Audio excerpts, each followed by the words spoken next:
Mesdames, Messieurs, bonsoir. Mercredi 28 mars 2018, voici la une du journal.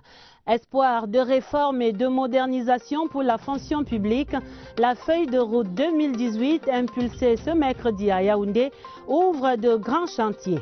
Des enjeux à suivre en tête du journal. Espoir d'un apaisement définitif dans le sud-ouest, la rencontre ce mercredi entre les chefs traditionnels et le ministre de l'administration territoriale ouvre des perspectives de sortie de crise. Nous irons à Boya. Espoir d'une renaissance du cinéma camerounais, englué dans l'absence des infrastructures et des productions locales. Des initiatives annoncent pourtant une reprise. C'est à vivre dans le dossier de ce journal. Voilà pour les titres. Ouvrons dans le journal avec ces nouvelles perspectives au ministère de la fonction publique et de la réforme administrative. Les responsables de ce secteur travaillent à l'adoption d'un plan d'action pour la modernisation de l'administration publique camerounaise. Ce mercredi à Yaoundé, en effet, le ministre Joseph Lé expliquait ces enjeux inscrits dans la feuille de route 2018 à ses collaborateurs des services centraux et déconcentrés. Le reportage, Catherine Toulou et Langa. Déterminé, le ministre de la fonction publique et de la réforme administrative demande à ses collaborateurs de se mettre au travail en dépit du contexte financier. Une recommandation ferme pour atteindre les objectifs fixés au titre de l'exercice 2018.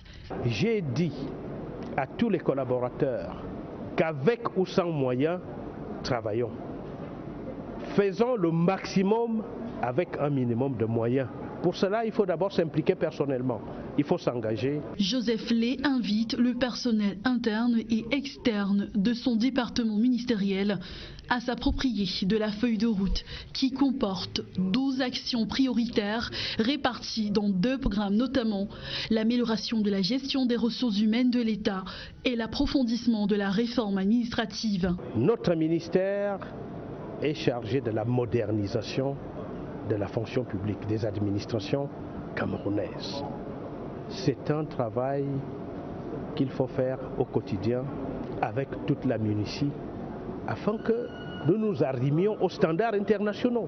Nous ne pouvons pas vivre en vase clos. Avec près de 200 000 fonctionnaires camerounais aujourd'hui, la fonction publique aura donc besoin de planifier et programmer les besoins de recrutement. La feuille de route prévoit également la mise à jour de la cartographie des postes de travail dans l'administration publique camerounaise. Des atteintes soumises à une évaluation périodique. Et il faut dire que ce sont là des enjeux qui nous concernent tous en tant qu'usagers de ces services publics à un moment ou à un autre. Mais ce sont des services jugés globalement de piètre qualité. Selon l'homme de la rue, la fonction publique serait un facteur bloquant pour la croissance et le développement à cause des lenteurs de la corruption endémique ou encore de la vétusté des procédures et des outils de travail. Du coup, la modernisation ainsi enclenchée au Minfopra ressemble fort à des travaux d'Hercule. Augustin Bichoka. Les récriminations formulées contre les services rendus par le ministère de la fonction publique et de la réforme administrative par les usagers sont de divers ordres. La corruption, on ne traite pas le dossier tout simplement comme ça. C'est assez pénible d'entrer dans vos droits, eu égard à ces avancements ou à un reclassement quelconque à la fonction publique. Vous vous rendez compte, je suis allé à la retraite il y a 3 ans. Mon dossier de reclassement est là. On l'a déposé quelque part. Je viens, on essaye de le remettre en route et puis ça clopine comme cela. Il faudrait vraiment que les choses soient automatisées. Parce qu'il ne faudrait plus que les fonctionnaires laissent leur poste pour venir toujours à Yaoundé suivre les dossiers. Les missions dévolues à ce département ministériel se déroulent au double plan interne et transversal. Ces principaux défis s'articulent autour d'une seule problématique. Il faut rendre l'administration publique moderne. Et dans le document de stratégie pour la croissance et l'emploi, 3 axes ont été retenus pour moderniser l'administration publique. Le premier axe est la rationalisation des procédures. Le deuxième grand défi, il s'agit également de s'assurer qu'au plan organisationnel et structurel, que les cohérences attendues sont également à l'ordre du jour. Le troisième grand défi au plan transversal, c'est la qualité des ressources humaines de l'État. Et pour épouser l'ère de la modernité, quelques pistes sont à envisager. Il revient au ministère de la fonction publique en termes de résultats concrets ou de propositions concrètes, de s'assurer que ces personnels sont pris en charge et qu'ils livrent effectivement des services de qualité. Il ne fait l'ombre d'aucun doute que la mise en œuvre de nouvelles directives devra rapprocher désormais la qualité des services rendus des usagers de la fonction publique camerounaise. Dans une autre administration à côté, le ministère des Finances, où les responsables de la Direction générale du Trésor sont mobilisés pour s'approprier des innovations de la loi de finances 2018. Ils tiennent un séminaire sur ce sujet à Yaoundé, des travaux qui visent également une meilleure maîtrise de la nomenclature comptable pour la réussite de l'accord économique signé avec le Fonds monétaire international. D'autres précisions, Eugène B. Le comptable public occupe une place de choix dans le processus de gestion des budgets publics en ce qu'il intervient non seulement dans les différentes opérations de recettes, mais aussi et surtout dans le reporting des opérations à des fins d'information et de contrôle à travers la tenue de la comptabilité. En cette année 2018, marquée par un contexte économique difficile, cette exigence de rigueur prend encore beaucoup plus de relief. La nomenclature actuelle vient à la suite de la promulgation de la loi des finances et la signature de la circulaire relative à l'exécution du budget de l'État. Il conviendrait d'ajouter le contexte sous-régional et international. Sur le plan sous-régional, nous nous situons dans la continuation de la dynamique de transposition des directives CEMAC enclenchée depuis quelques années. Et le Cameroun a reçu l'accord de conformité, notamment sur le projet de plan comptable de l'État. L'analyse du répertoire des comptes autorisés à être mouvementés au cours de l'exercice budgétaire 2017 a inspiré quelques correctifs et innovations à la Direction générale du Trésor. L'innovation majeure cette année est la production de la nomenclature en français et en anglais avec les recommandations du chef de l'État. Sur le plan beaucoup plus technique, nous avons introduit de nouveaux comptes. Les efforts consentis par l'État pour l'amélioration de l'environnement socio-économique de notre pays, appuyés en cela par le Fonds monétaire international à travers la facilité élargie de crédit pour un cycle triennal, impose aux comptables publics plus de rigueur dans leurs tâches quotidiennes. Également dans l'actualité, le monde du travail qui bouge, le comité de concertation et de suivi du dialogue social tenait une session ce mercredi à Yaoundé. Grégoire Ona, le ministre du Travail et de la Sécurité sociale, appelle les délégués du personnel récemment élus à jouer pleinement leur rôle pour la promotion du travail décent au sein des entreprises. Elvire Nina Galim. Promouvoir le travail décent partant de l'émergence sociale du Cameroun. C'est l'un des défis qui interpelle le ministère du Travail et de la Sécurité sociale. Cette première rencontre de l'année 2018 de cette 16e session du comité de concertation et de suivi du dialogue social questionne le dialogue social tel qu'il est pratiqué afin de garantir les bénéfices. Nous souhaitons dans tout ça que les délégués du personnel jouent pleinement leur rôle. Ça veut dire que les employeurs vont les laisser jouer ce rôle. Et ça signifie aussi que les syndicats et les confédérations vont leur apporter surtout leur appui, leur savoir-faire pour que ce rôle puisse être joué à fond pour l'amélioration du milieu du travail afin qu'on avance vraiment vers le travail décent que nous avons souhaité. Le dialogue social, entendu comme principe de gouvernance, n'est pas une donnée figée, mais un construit permanent qui se doit d'être animé de manière constante, quelles que soient les circonstances. Qu'est-ce qui explique donc l'entrave de ce dialogue dans les entreprises? La majorité des employeurs au Cameroun ne sont pas formés sur les normes. Beaucoup pensent à leur profit et ne savent pas que pour obtenir ce profit, il faut d'abord respecter les droits des travailleurs, respecter les travailleurs, respecter leurs droits et les motiver. C'est ça qui amène la croissance au sein de l'entreprise et qui fait en sorte que les entreprises aient des bénéfices. Des conditionnalités qui peuvent améliorer le dialogue social et le travail décent. La suite du tour des régions qu'effectue le ministre de l'administration territoriale, nous le retrouvons à l'étape de la région du sud-ouest ce soir. Là-bas, Paul Atangandji tenait ce mercredi une importante rencontre avec les chefs traditionnels de la région. Des notabilités qui prennent globalement l'engagement de jouer pleinement leur partition pour une solution définitive à la crise sociopolitique en cours. Écho de la visite à Boya, Flavien Zobo. Les autorités traditionnelles du sud-ouest n'ont pas boudé l'appel du patron de la préfectorale. Paul Atangandji, dans son mot introductif, déclamé devant les hommes de presse, sonne comme une invite au dialogue, à la tolérance, à la patience, mais surtout au respect des lois de la République. Paul Atangandji va insister sur la réinstauration de l'autorité traditionnelle dans le sud-ouest, menacée par les ennemis de la paix qui tuent et brûlent. Se référant par moments aux Saintes Écritures, les Minates rappellent que le Cameroun est indivisible et toute revendication doit s'inscrire dans le respect des institutions.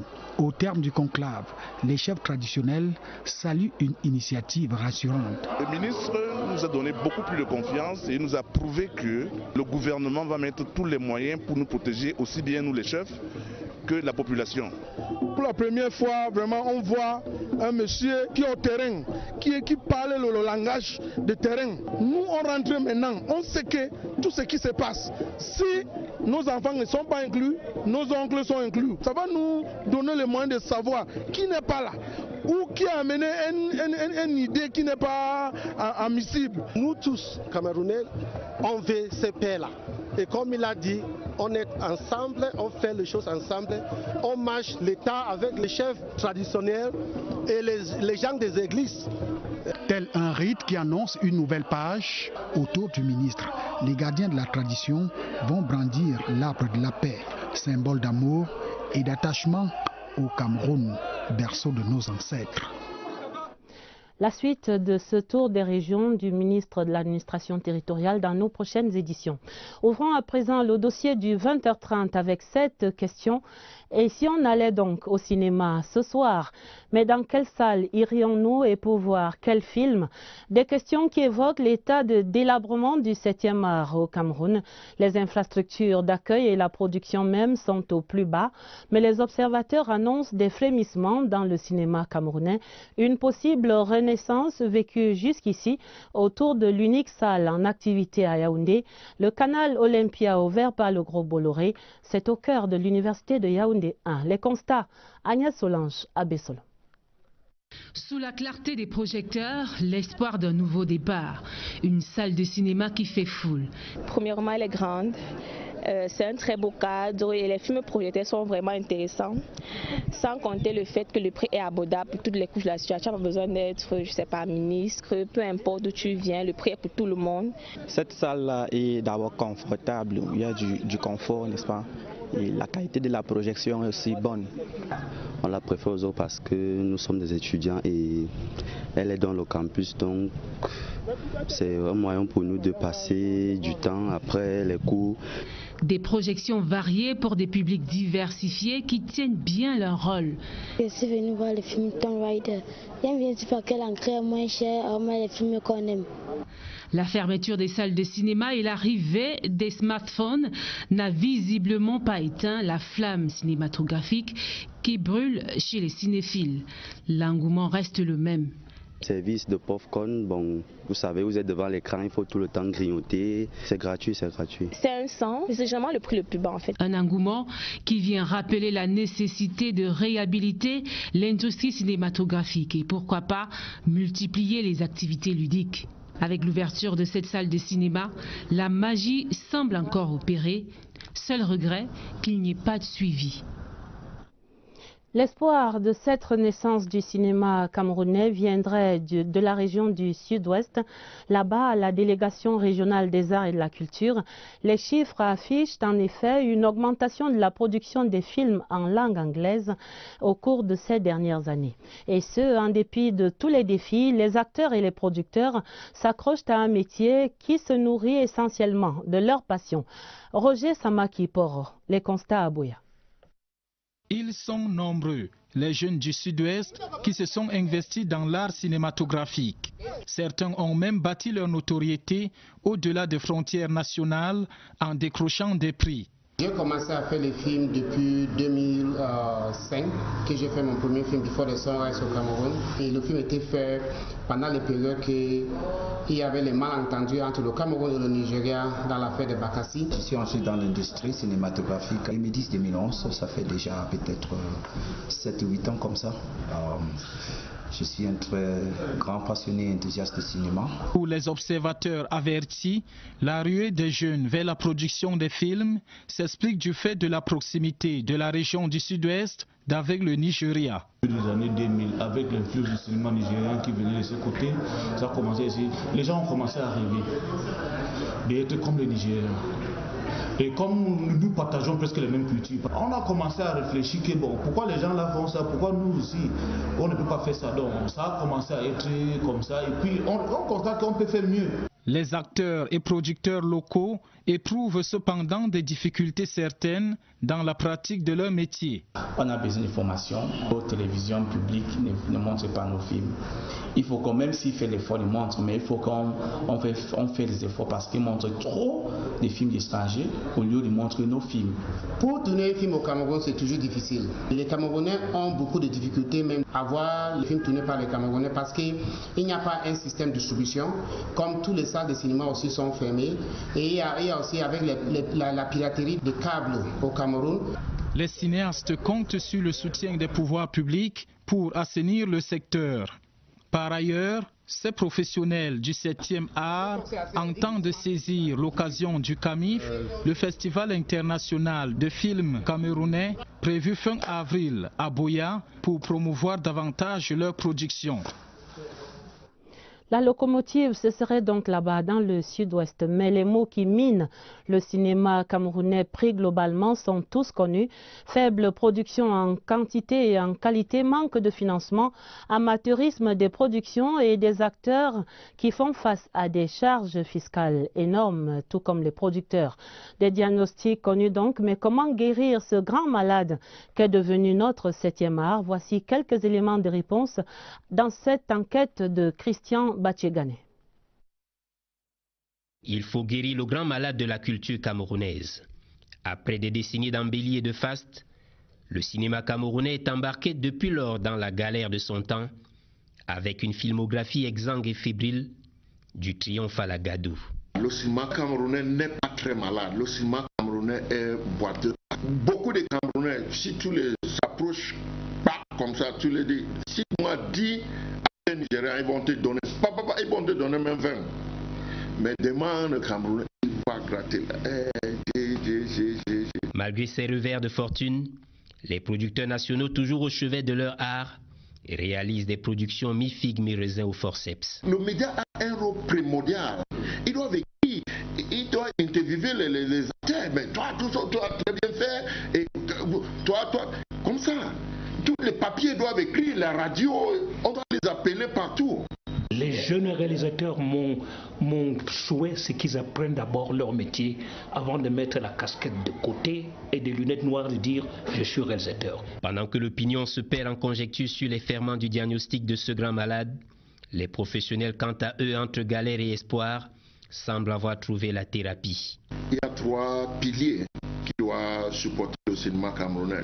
Premièrement, le gouvernement. Nous avons seulement 4 milliards pour notre budget, ça ne suffit pas. Donc on n'a rien pour le cinéma. Quand on parle de financer un film, un projet, il faut un peu de moyens. Et ce qui est bon avec le film, avec le cinéma, c'est qu'on finance un seul film. Quand tu mets un bon budget et on fait un bon film, ça se vend pendant plus de 20 ans. C'est donc l'argent, encore et toujours lui, qui tient ici comme ailleurs notre 7e art au collet. Les bons acteurs, producteurs, scénaristes et réalisateurs camerounais ont aussi un prix. Le prix à payer pour solder définitivement la facture de l'ordonnance du grand malade, toujours alité. Et pour prendre définitivement le chemin de la guérison, c'est le chemin de l'école du cinéma.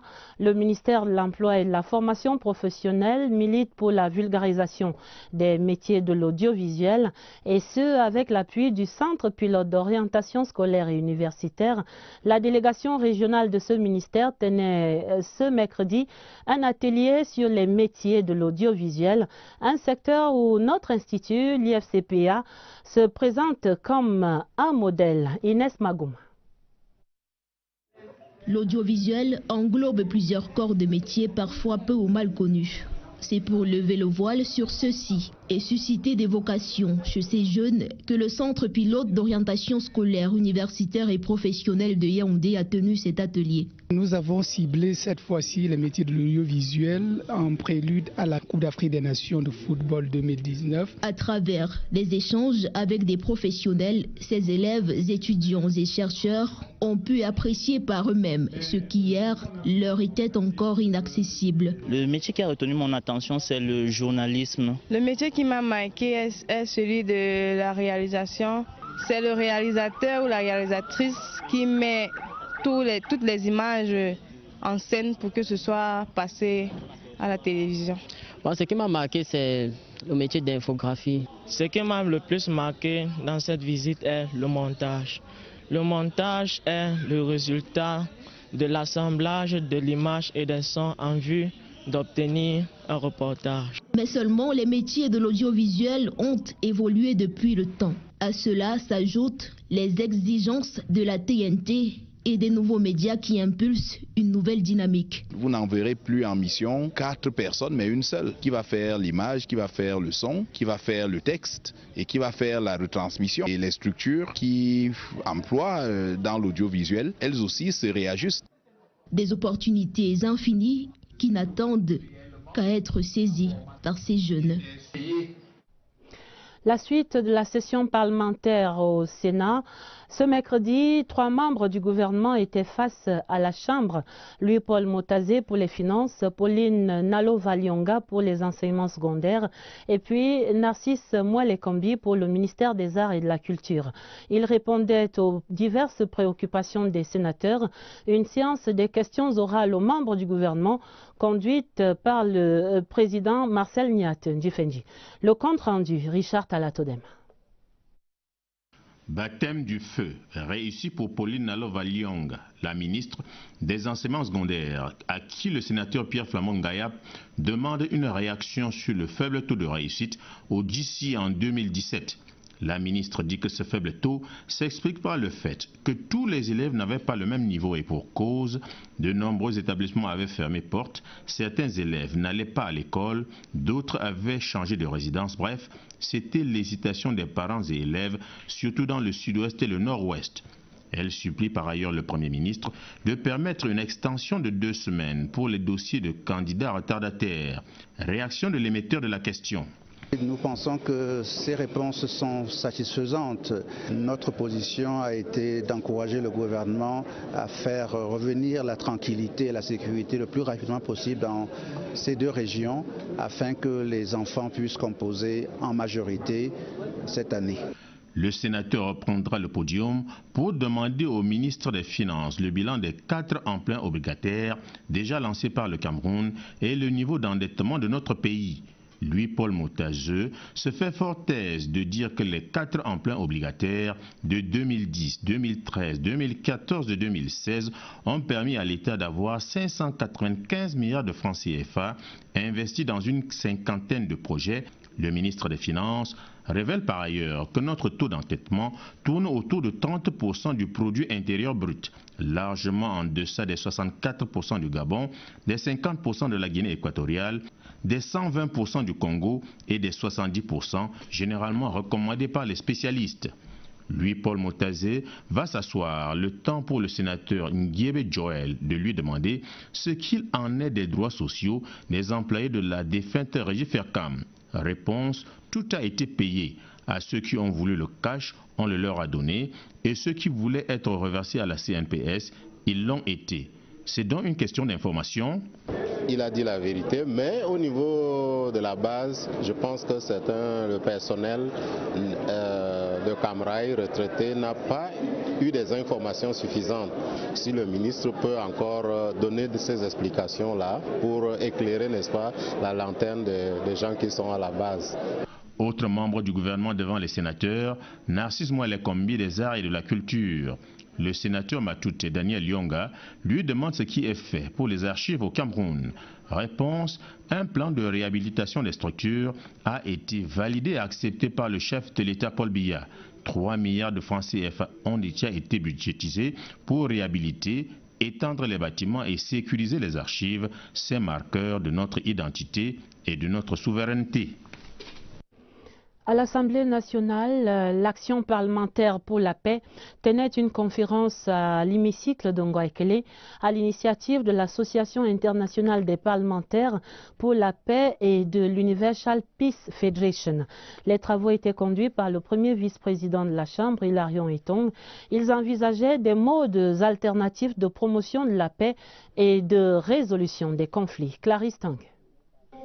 L'Association internationale des parlementaires n'est à l'issue de la tenue à l'Assemblée nationale du sommet africain de la Fédération pour la paix universelle. Sommet au cours duquel une nouvelle Afrique a été esquissée avec en fond de toile une constante, la paix, un vecteur de la promotion humaine et du développement durable et sans laquelle aucune initiative ne peut être envisagée. Nous avons signé l'accord de la paix en Afrique, ce n'est pas seulement au Cameroun. Nous avons désigné les ambassadeurs de paix pour qu'on prêche la paix partout, dans notre nation et d'autres nations de ce continent. Il faut prêcher, n'est-ce pas, le dialogue, la justice et la paix durable.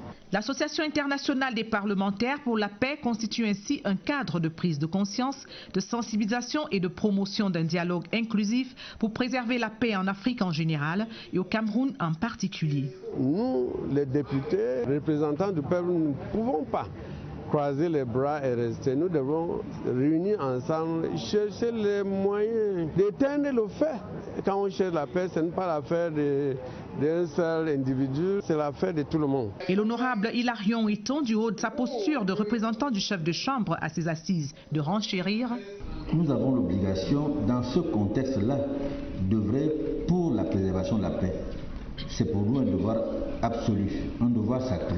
Les situations comme celles que nous connaissons aujourd'hui, dans l'extrême nord, dans l'est du Cameroun, dans les régions du nord-ouest et du sud-ouest, nous interpellent au plus haut point. Des ambassadeurs de circonstances ont reçu leurs attributs avec pour mission de multiplier des initiatives sur le terrain et de mettre en œuvre des stratégies adaptées afin de promouvoir un dialogue inclusif. La paix est non seulement indispensable, mais aussi un impératif absolu. Dans une activité connexe, c'était l'événement dans le petit village de Mbet, arrondissement de Minta, dans la Haute-Sanaga. Les populations là-bas vivaient l'inédit, la visite d'un ambassadeur de France, en l'occurrence son Excellence Gilles Thibault. Une très belle escale après sa visite d'évaluation du barrage de Lampangar où le diplomate a reçu un accueil mémorable des autorités administratives du département et des autorités rassemblées à Mbet autour du premier vice-président de l'Assemblée nationale, Hilarion Etong. Sans écouleur à Mbet, Laurentine Bokono. Une image de fête au village.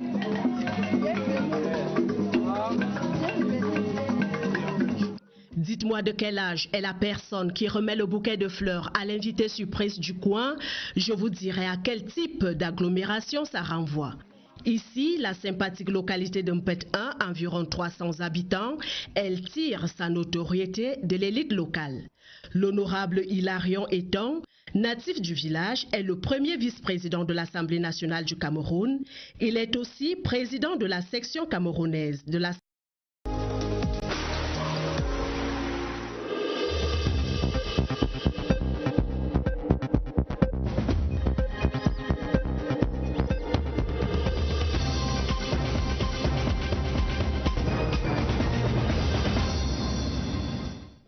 Mesdames, Messieurs, bonsoir. Mercredi 28 mars 2018, voici la une du journal. Espoir de réforme et de modernisation pour la fonction publique, la feuille de route 2018 impulsée ce mercredi à Yaoundé ouvre de grands chantiers. Des enjeux à suivre en tête du journal.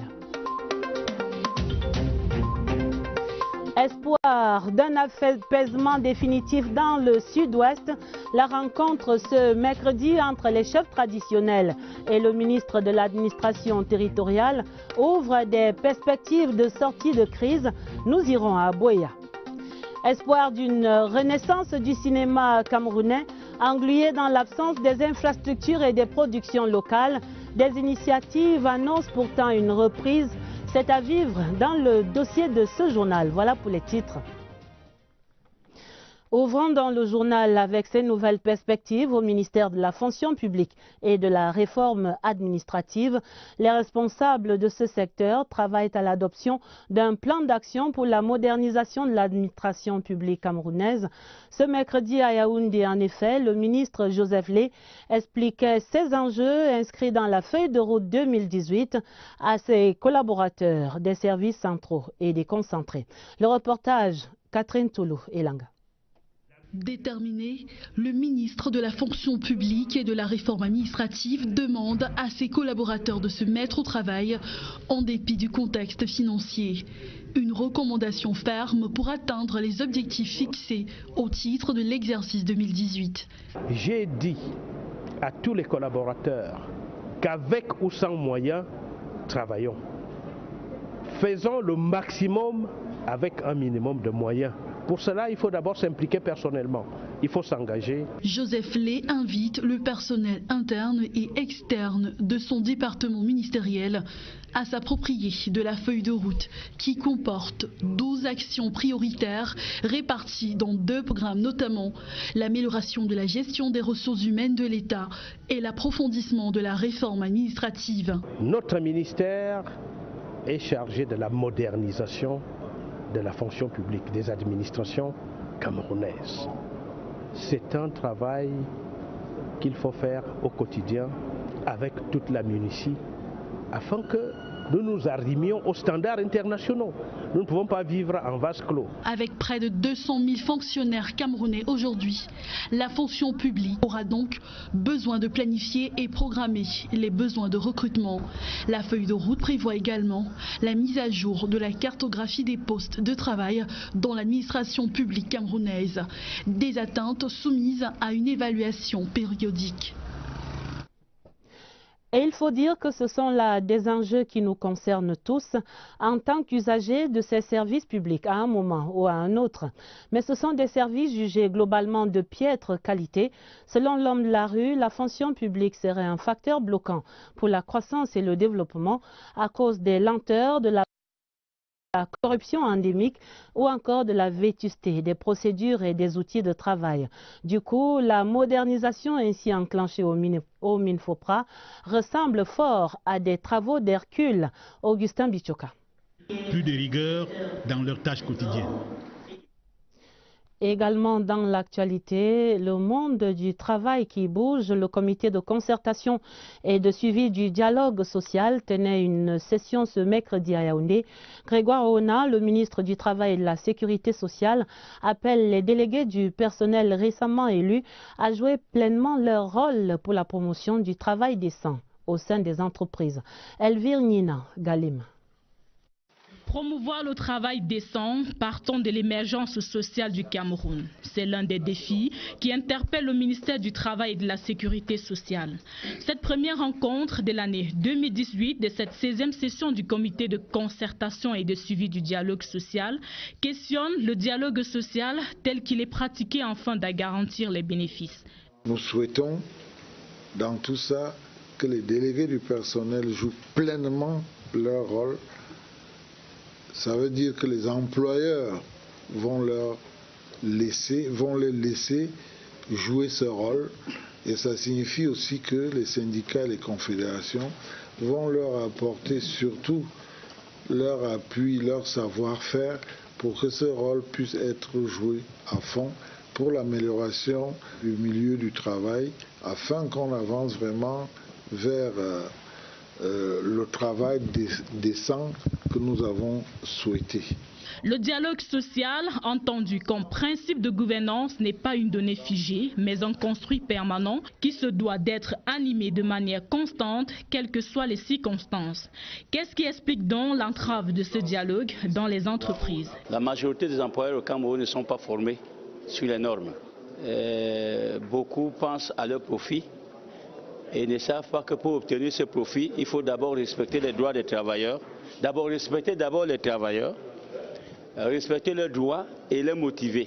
C'est ça qui amène la croissance au sein de l'entreprise et qui fait en sorte que les entreprises aient des bénéfices. Des conditionnalités qui peuvent améliorer le dialogue social et le travail décent. La suite du tour des régions qu'effectue le ministre de l'administration territoriale, nous le retrouvons à l'étape de la région du sud-ouest ce soir. Là-bas, Paul Atangandji tenait ce mercredi une importante rencontre avec les chefs traditionnels de la région. Des notabilités qui prennent globalement l'engagement de jouer pleinement leur partition pour une solution définitive à la crise sociopolitique en cours. Écho de la visite à Boya, Flavien Zorbo. Les autorités traditionnelles du sud-ouest n'ont pas boudé l'appel du patron de la préfectorale.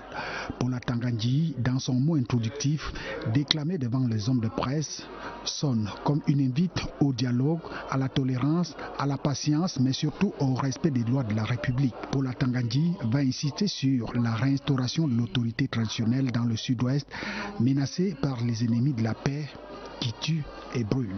Se référant par moments aux Saintes Écritures, les Minates rappellent que le Cameroun est indivisible et toute revendication doit s'inscrire dans le respect des institutions. Au terme du conclave, les chefs traditionnels saluent une initiative rassurante. Le ministre nous a donné beaucoup plus de confiance et nous a prouvé que le gouvernement va mettre tous les moyens pour nous protéger, aussi bien nous les chefs que la population. Pour la première fois, vraiment, on voit un monsieur qui est au terrain, qui parle le langage de terrain. Nous, on rentre maintenant, on sait que tout ce qui se passe, si nos enfants ne sont pas inclus, nos oncles sont inclus. Ça va nous donner le moyen de savoir qui n'est pas là ou qui a amené une idée qui n'est pas admissible. Nous tous, Camerounais, on veut ces paix-là. Et comme il a dit, on est ensemble, on fait les choses ensemble, on marche l'État avec les chefs traditionnels et les gens des églises. Tel un rite qui annonce une nouvelle page autour du ministre. Les gardiens de la tradition vont brandir l'arbre de la paix, symbole d'amour et d'attachement au Cameroun, berceau de nos ancêtres. La suite de ce tour des régions du ministre de l'administration territoriale dans nos prochaines éditions. Ouvrons à présent le dossier du 20h30 avec cette question. Et si on allait donc au cinéma ce soir, mais dans quelle salle irions-nous et pour voir quel film? Des questions qui évoquent l'état de délabrement du 7e art au Cameroun. Les infrastructures d'accueil et la production même sont au plus bas, mais les observateurs annoncent des frémissements dans le cinéma camerounais. Une possible renaissance vécue jusqu'ici autour de l'unique salle en activité à Yaoundé, le canal Olympia ouvert par le Gros Bolloré. C'est au cœur de l'université de Yaoundé 1. Les constats, Agnès Solange à Bessolo. Sous la clarté des projecteurs, l'espoir d'un nouveau départ. Une salle de cinéma qui fait foule. Premièrement, elle est grande. C'est un très beau cadre et les films projetés sont vraiment intéressants. Sans compter le fait que le prix est abordable pour toutes les couches de la société. Tu n'as pas besoin d'être, je ne sais pas, ministre, peu importe d'où tu viens, le prix est pour tout le monde. Cette salle-là est d'abord confortable, il y a du confort, n'est-ce pas? Et la qualité de la projection est aussi bonne. On la préfère aux autres parce que nous sommes des étudiants et elle est dans le campus, donc c'est un moyen pour nous de passer du temps après les cours. Des projections variées pour des publics diversifiés qui tiennent bien leur rôle. Je suis venu voir le film Tomb Raider. J'aime bien parce que l'entrée est moins chère, mais les films qu'on aime. La fermeture des salles de cinéma et l'arrivée des smartphones n'a visiblement pas éteint la flamme cinématographique qui brûle chez les cinéphiles. L'engouement reste le même. Service de popcorn, bon, vous savez, vous êtes devant l'écran, il faut tout le temps grignoter. C'est gratuit, c'est gratuit. C'est un 100, c'est généralement le prix le plus bas en fait. Un engouement qui vient rappeler la nécessité de réhabiliter l'industrie cinématographique et pourquoi pas multiplier les activités ludiques.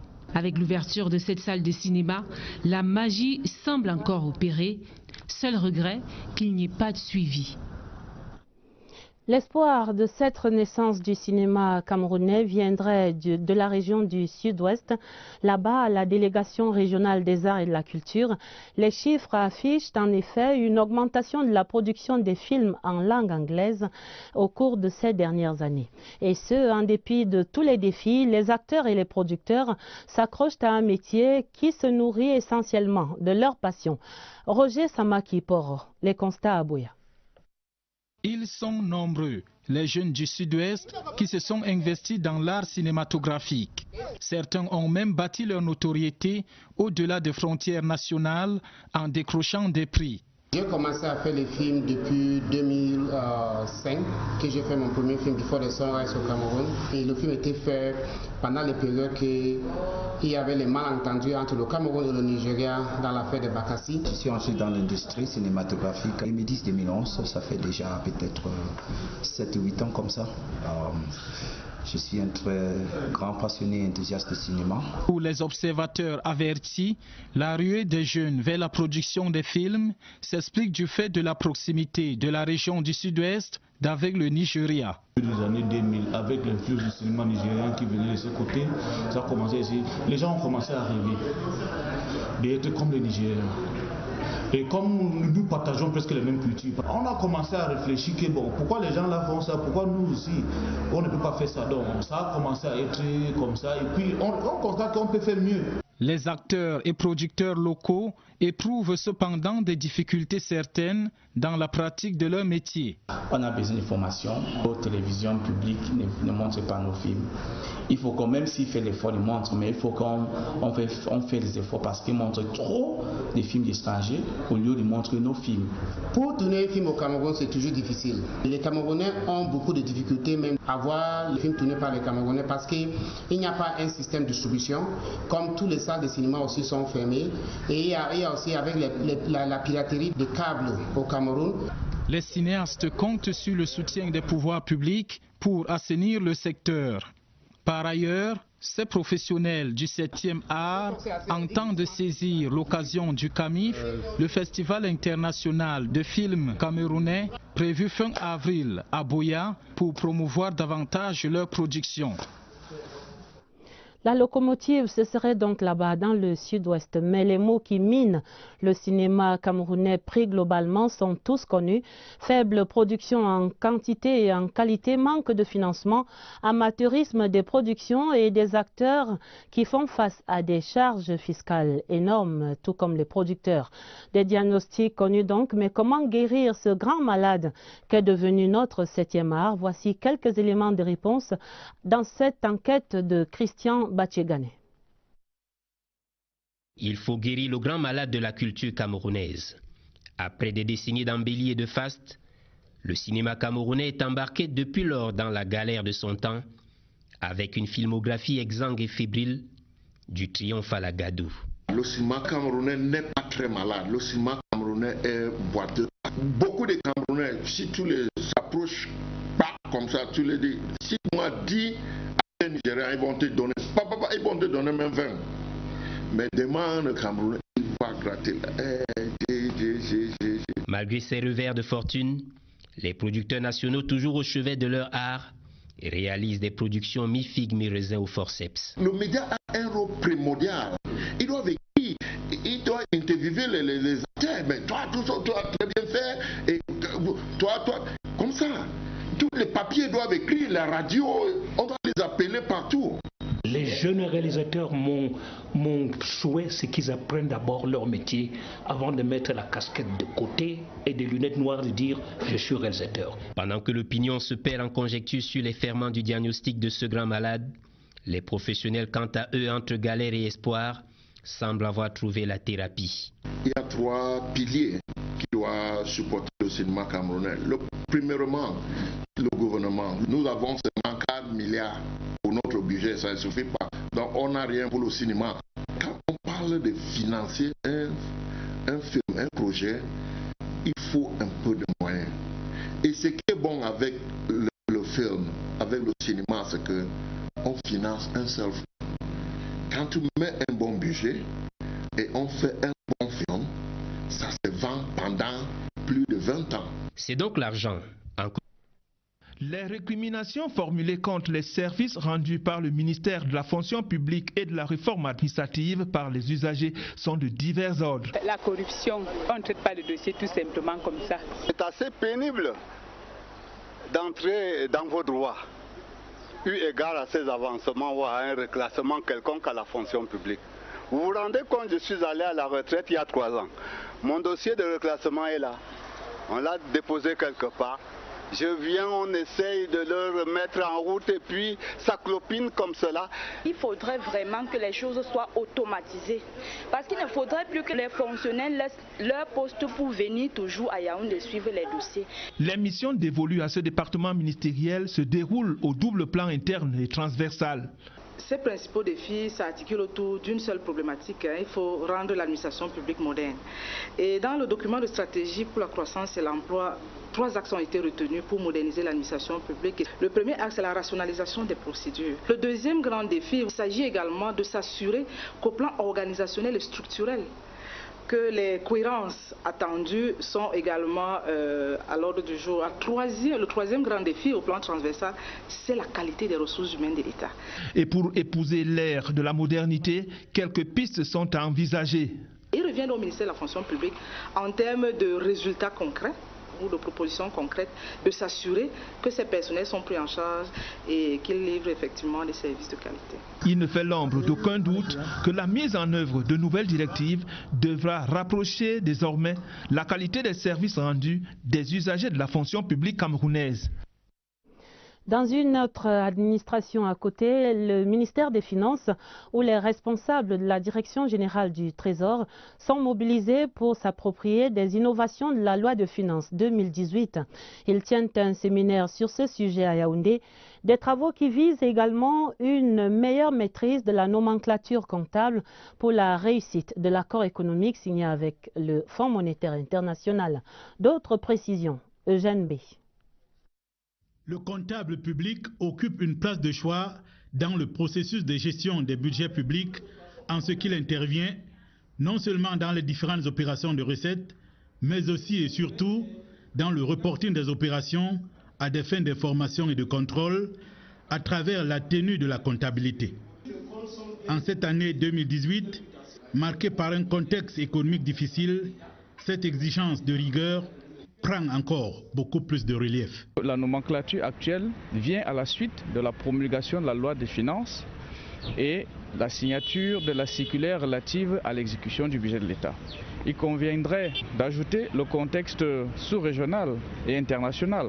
Sur le plan sous-régional, nous nous situons dans la continuation de la dynamique de transposition des directives CEMAC enclenchée depuis quelques années. Et le Cameroun a reçu l'accord de conformité, notamment sur le projet de plan comptable l'État. L'analyse du répertoire des comptes autorisés à être mouvementés au cours de l'exercice budgétaire 2017 a inspiré quelques correctifs et innovations à la Direction générale du Trésor. L'innovation majeure cette année est la production de la nomenclature en français et en anglais avec les recommandations du chef de l'État. Sur le plan beaucoup plus technique, nous avons introduit de nouveaux comptes. Les efforts consentis par l'État pour l'amélioration de l'environnement socio-économique de notre pays, appuyés en cela par le Fonds monétaire international à travers la facilité élargie de crédit pour un cycle triennal, imposent aux comptables publics